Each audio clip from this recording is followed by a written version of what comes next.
we need to talk about teacher pay for a moment. When I turn on talk radio, all I hear is greedy teacher, greedy teacher, greedy teacher, and we need a little bit of perspective. I have two examples for you. The first example is a young lady who just got her very first kind of career job in the insurance company. And yay, she's got a career job in an insurance company, and she has a 4-year degree. And you know what? She's going to make more money than a beginning teacher. Now, just out of college, beginning teacher has a 4-year degree, but they also have to do an extra year to get their teaching credential, during which they pay in order to teach for 60% of the time in a master teacher's classroom. So they're paying to teach for free for 32 weeks. It's a lot. And they have all that added student loan debt to deal with.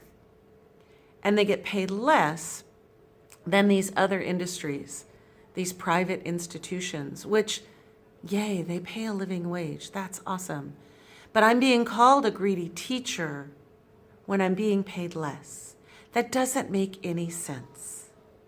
Now, they also have to do this thing. In California, we call it BITSA. It's a mentor program. It's a 2-year program. And again, you pay, I think it's $4,000, for the privilege of basically taking 2 more classes. You have a mentor teacher who can come into your classroom, who you meet with all the time, and you do essays and essays and essays and essays.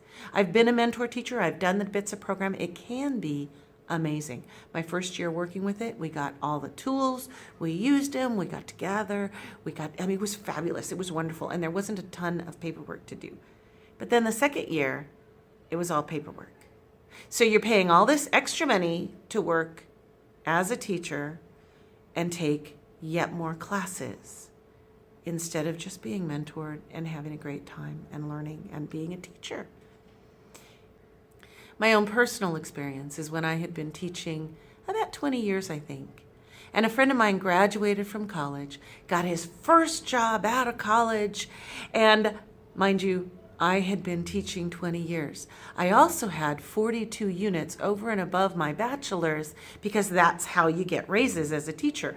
You get years, and then you have to have additional units because it's additional training. So then you get a raise. So 20 years, 42 units. He was right out of college, 4 years, getting paid more than I was, and I was at the top of the pay scale. I couldn't go up anymore without a master's degree. I couldn't get a raise. And he's starting with a higher pay than I would ever get with that level of education, which is a lot more than his. Now, I love him to death, and he deserves the money. They're willing to pay it. Go for it. Where does that make me a greedy teacher?